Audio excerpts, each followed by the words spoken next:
settle down at that side, please. Good afternoon, everybody. We have the honor of having Minister for Power, Coal, New and Renewable Energy and Mines, Shri Piyush Goyal ji.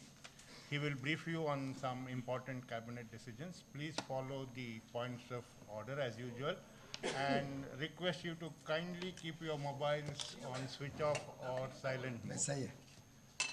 Over to the Minister. How do you remember?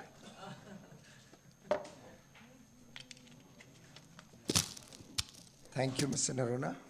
Friends, today the Union Cabinet, chaired by the Honorable Prime Minister Shri Narendra Modi, took an important decision to further promote the use of renewable energy in the form of solar energy in the country. And after the success of the first phase of solar parks, where nearly 20,000 megawatt of solar generating capacity is going to come up in 34 solar parks in different states in the country. Today the cabinet decided to double the capacity from 20,000 megawatt to 40,000 megawatt of solar parks capacity, and towards that end an additional 50 solar parks will be approved and set up all across the country. Broadly, they will have about 500 megawatt capacity each or thereabouts. In the hilly areas or areas where there is not much agricultural land, non-agricultural land available, we will even approve smaller parks to encourage the widespread use of solar power. The Honorable Prime Minister reiterated his commitment and his government's commitment to promote increasingly the use of solar energy, to promote renewable energy, and demonstrated once again India's commitment towards a better future for the next generation, India's commitment to be a responsible global citizen and fight the adverse impacts of climate change. This policy will also permit the participation of private entrepreneurs who will be selected through a very transparent and equal opportunity policy by the state governments, and we shall be giving a central financial assistance of 20 lakh rupees per megawatt or 30% of the project cost to each of these solar parks, whichever is lower. And this will be monitored and implemented through the Solar Energy Corporation of India under the Ministry of New and Renewable Energy. The one important aspect that I'm sure has caught your attention also has been India's success under the leadership of Prime Minister Modi in introducing transparency in procurement of solar power and scaling up the projects of solar power, which has brought down the solar tariffs to a historic low of 2 rupees 97 paisa in the first year, with a 5 paisa escalation for 15 years thereafter, giving us a levelized tariff of about 3 rupees 30 paisa per unit of electricity, which finally brings India to grid parity with thermal power. In fact, in many cases, particularly for new coal-based thermal plants, even cheaper than coal-based thermal energy. It's a landmark achievement for India. It's a landmark achievement for the success of the solar sector, and it's a landmark achievement for encouraging clean energy and energy security for India. I'm also delighted to share with you that the Cabinet has approved today the investment proposal for setting up Arun 3 hydroelectric project in Nepal by the SJVN Limited, a central public sector enterprise of Government of India, once again demonstrating our commitment to promote clean and renewable energy in India and in the subcontinent in and around India. This project, Arun 3, will generate 900 megawatt of hydropower at an estimated cost of 5,723.72 crore, and the project is expected to achieve financial closure by September this year and be implemented in 5 years thereafter. The project is a run-of-the-river scheme with about 70-meter high concrete gravity dam and headways tunnel of 11.74 kilometers with an underground powerhouse containing 4 generating units of 225 megawatt each. This project was first initiated through an MOU between Government of Nepal and SJVN in March 2008, when the new government came in, and we found that several such projects were at different stages but stalled and not much progress was happening.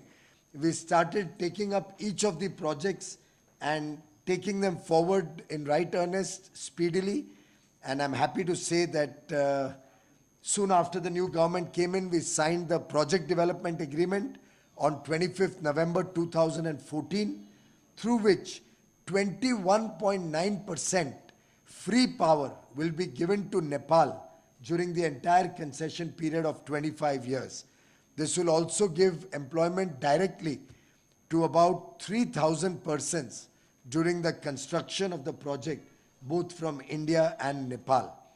This is one more effort to further strengthen the relations between Nepal and India.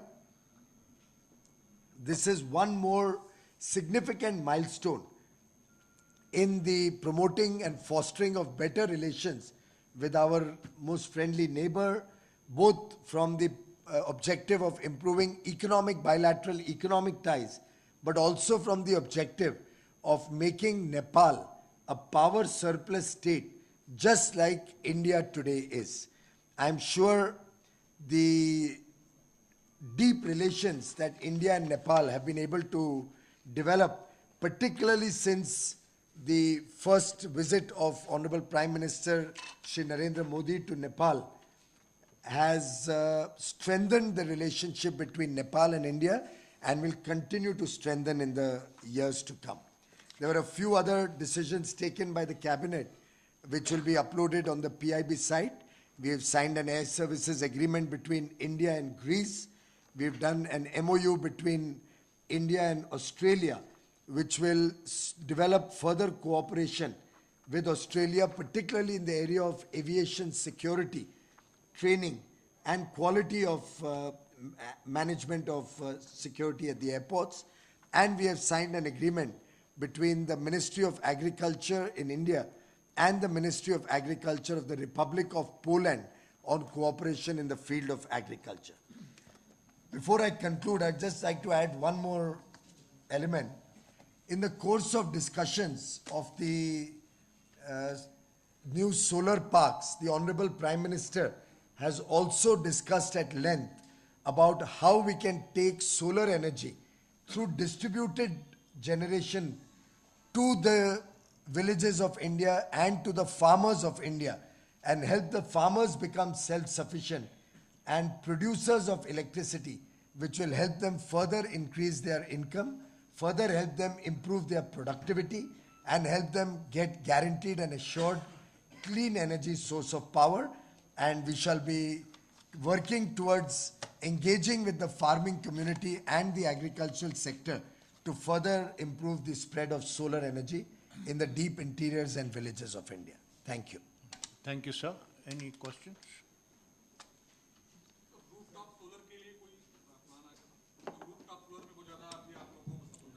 जैसा आप जानते होंगे कि rooftop solar मात्र 200 megawatt था जब हमारी सरकार 2014 में आई.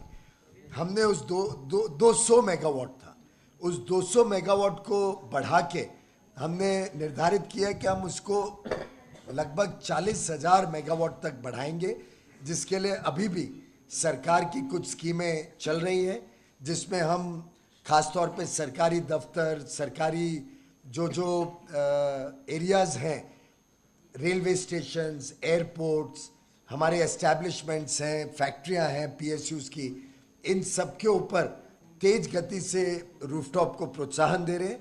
वास्तव में आज भी इस विषय पे चर्चा हुई थी और प्रधानमंत्री जी ने इच्छा जाहिर की कि जितने एयरपोर्ट्स हैं उन सब पे तेज गति से हम सौर ऊर्जा का इस्तेमाल करें, उसका बढ़ावा दें, उसके रूफटॉप पे भी, और जो ज़मीन रनवे के बाजू में खाली रहती है उसके ऊपर भी। साथ ही साथ उन्होंने ये इच्छा जाहिर की कि अलग अलग स्थान जहाँ पे बड़े रूफटॉप्स मिलते हैं, एक उदाहरण आया था क्रिकेट स्टेडियम्स का, क्यों ना हम सभी स्टेडियम्स के ऊपर रूफटॉप सोलर को प्रोत्साहन दें। तो अलग अलग तरीके से सरकार रूफटॉप सोलर में और तेज प्रगति कर रही है और अब इस नए कीमत के आधार पे रूफटॉप पे मैं समझता हूँ और ज़्यादा तेज गति आएगी। पीयूष जी, मेरा सवाल बनारस को लेकर है कि अखिलेश यादव ने कहा कि 24 आवर बिजली, एक सवाल आज कैबिनेट बिजली को लेकर, ये पावर को लेकर है सर, बिजली कैबिनेट ब्रीफिंग है, बाद में बात करें। सतलुज जल निगम का जो प्रोजेक्ट है लग रहा है नेपाल में, उस वहां से इंडिया को कितनी बिजली मिलेगी और किस तरह का अरेंजमेंट किया गया है? हमारा नेपाल के साथ जो अरेंजमेंट है उसमें कई महीने ऐसे रहते हैं जब नेपाल की खुद की रिक्वायरमेंट कम रहती है, तब ये बिजली भारत आती है। अधिकांश बिजली भारत आके भारत में इस्तेमाल होती है और इसका लेवलाइज टैरिफ लगभग 4 रुपए के अंदाजा पड़ेगा। लेकिन जब जो 21.9% मुफ्त बिजली नेपाल को मिलेगी, वो नेपाल की जो रिक्वायरमेंट है उसको पूरा करने में बहुत बड़ा सहयोग करेगी। सॉरी, जो नेपाल को फ्री मिलेगी उसके बाद जो बचेगी वो सब इंडिया के लिए, वो इंडिया में आएगी। और आप सबने मैं समझता हूँ जानकारी ली होगी, जब हमारी सरकार 2014 में आई तब भारत में भी कई प्रोजेक्ट्स आधे अधूरे स्ट्रेस्ड एंड स्टॉल पड़े थे।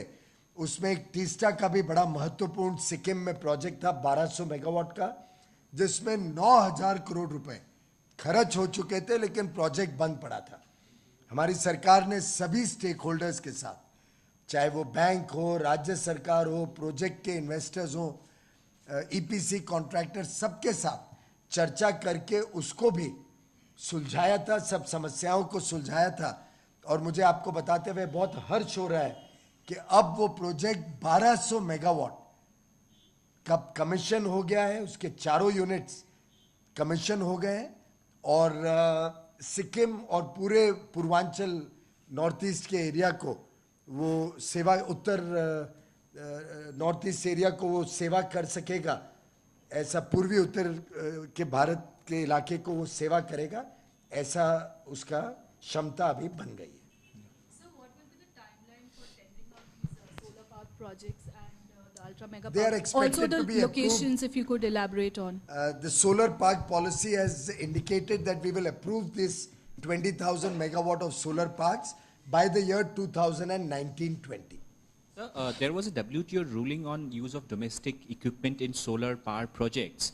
Now that you have expanded the capacity of the solar parks and solar capacity, are foreign companies also going to provide equipment for these projects? Well, I am in continuous dialogue with the manufacturers of equipment, solar equipment in India, and I am happy to share with you that there is now quite a significant interest to set up solar manufacturing in India. अलग अलग प्रकार से जो लोगों से चर्चा हो रही है उसमें जाहिर हो रहा है कि भारत में सौर ऊर्जा के प्लांट्स बनाने की क्षमता अब लोग लगाना चाहते हैं। उसमें अधिकांश ऊर्जा की जरूरत पड़ती है, इलेक्ट्रिसिटी और जमीन, और हम एक जल्दी एक नई पॉलिसी निर्धारित करके आपके समक्ष लाएंगे जिसमें हम भारत में बनाने के लिए पूरा सूर्य ऊर्जा का सभी रिक्वायरमेंट का जो इक्विपमेंट होता है उसको भारत में बनाने के लिए उनको प्रोत्साहित करने के लिए पॉलिसी लाएंगे। साथ ही साथ MSIPS जो कुछ महीने पहले department of electronics Shri Ravishankar ji Prasad ji के विभाग ने MSIPS पॉलिसी को और विस्तारित किया था और उसको आगे समय दिया था और पैसा निर्धारित किया था। उसके अंतर्गत भी जो सोलर इक्विपमेंट के लिए सिलिकॉन वेफर्स बनाने वाली कंपनीज हैं उनको भी उसके अंतर्गत लाभ मिल सकता है। साथ ही साथ हम उसमें और जोड़ के सोलर इक्विपमेंट भारत में कंपेटिटिव हो जाए मैन्युफैक्चर करने के लिए, उत्पादन करने के लिए, उसको निर्धारित करने जा रहे हैं। Yes, ma'am. जी, जिस तरह से 2 दिन से लगातार बात चल रही है, एक एनजीओ ने जो रिसर्च की थी वाराणसी को लेकर कि सबसे ज्यादा जो पावर आपका सप्लाई official है press वो conference। वाराणसी बहुत में बहुत नहीं है। धन्यवाद। अभी कर लेता हूं। बोला कि इसके बाद बोलेंगे आप। तो ये ऑफिशियल प्रेस कॉन्फ्रेंस तो कैबिनेट की है।